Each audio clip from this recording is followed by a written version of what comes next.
In our last video segment, we covered organizing your space. And in that video, I talked about myself making the hard decision whether to quit the swim team or join the academic decathlon team my senior year of high school.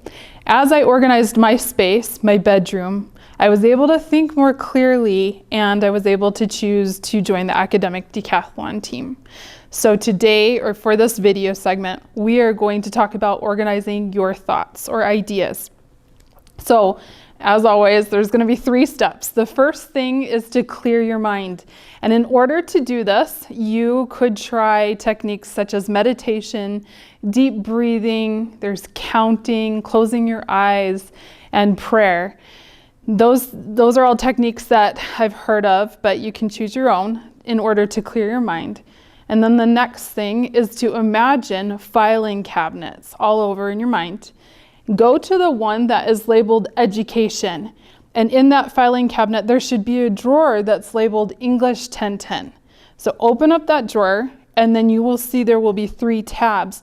The first one will be labeled introduction, the second one midterms, and then the third one will be final exams. That way, when you're sitting in your class and you hear something from your instructor, you can file it away nicely in that cabinet labeled English 1010. Those are the steps that I use in order to organize my thoughts so that you're able to recall the information when you need it.